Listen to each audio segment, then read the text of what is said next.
there, my name is Ava and I make videos about sewing and pattern drafting. Over the next couple of weeks and months, I'm gonna be recreating a lot of outfits for fall and winter, and of course I'm gonna take you along with me, so stay tuned for that. Today I'm gonna be sewing this dress. I am gonna be making a couple of changes though, especially to the slit, because I want it to be a little more work appropriate. But without further ado, let's get started. Okay, so as a starting point, I'm using this turtleneck pattern that I already had and love, and I'm gonna link it down below, and I'm making some minor changes to it. I am a size small, but I find that it sits a little too tight around the armpits. So just in this area, I'm lowering and extending the lines and kind of morphing size small into a medium. Then I transferred the same changes to the back bodice, making sure that the new armholes and the sides are the same length. I want to keep the original pattern for future projects, so I'm transferring it onto pattern paper. I'm extending the paper to make room for the rest of the dress and marking the total length. I measure from the shoulder to the waist, the lower belly, and the hip, and make lines here. On each of these lines, I mark the circumferences divided by 4 respectively, and then I connect these points.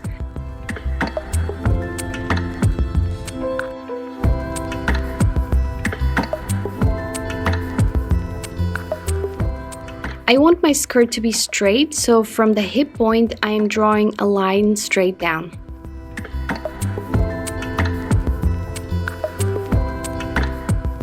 I cut out the front piece and then I transfer the side seam to the back pattern piece.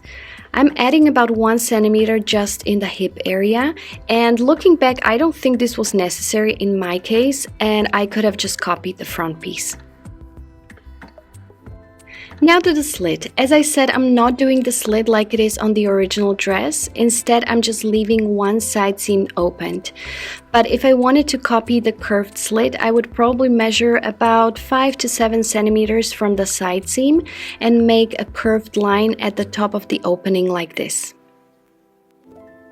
Then I trace out the sleeves, making sure the sleeve curve is the same length as the armholes, and I also shortened my sleeves. I made mine 25 centimeters long.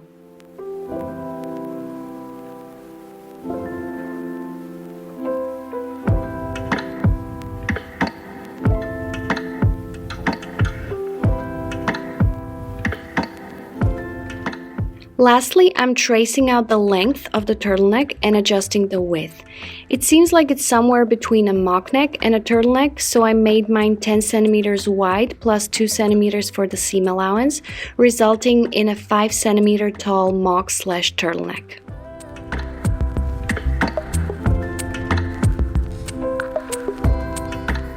For fabric, I chose this ribbed knit. It's also brushed, which gives it a little bit of a thicker and warmer feel.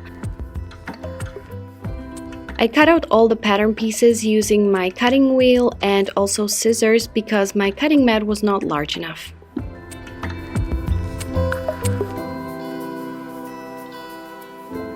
The assembly is very straightforward. I lay the front and the back pieces right sides together and attach it at the shoulder seams, first with a straight stitch and then with a serger. Then I fold the turtleneck piece in half, right sides together, and sew with a straight stitch. After that, I fold the circle in half again like this and pin it to the neckline of the bodice.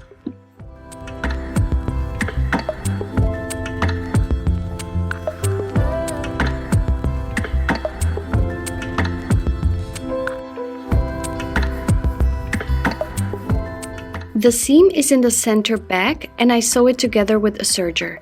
If you don't have a serger, use a zigzag stitch because this seam has to remain stretchy.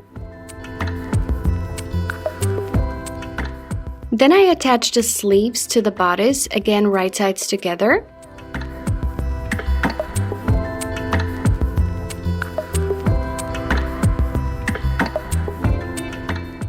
And finally, I sew the side seams together, leaving one side open for the slit.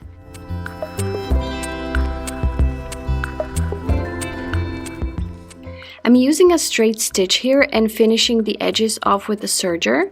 This fabric doesn't fray at all, so it wouldn't be absolutely necessary. I just like the clean and finished look that it gives. And then I finish the slit. I use a strip of fusible interfacing to make sure the seam doesn't stretch while sewing.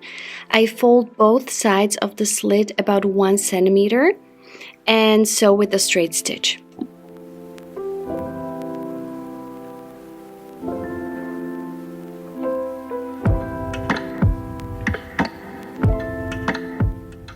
All there is left to do now is finish the bottom of the dress and the sleeves. For this you could use a twin needle. I didn't have one, so I opted for a straight stitch at the bottom since it doesn't really need to stay stretchy, and then a zigzag stitch at the sleeves. And that's it. It's such a good staple to have, and I think it's going to be one of my go-to fall outfits. If you found this tutorial helpful, consider liking and subscribing to stay updated on my future videos. Thank you for joining me, and as always, happy sewing!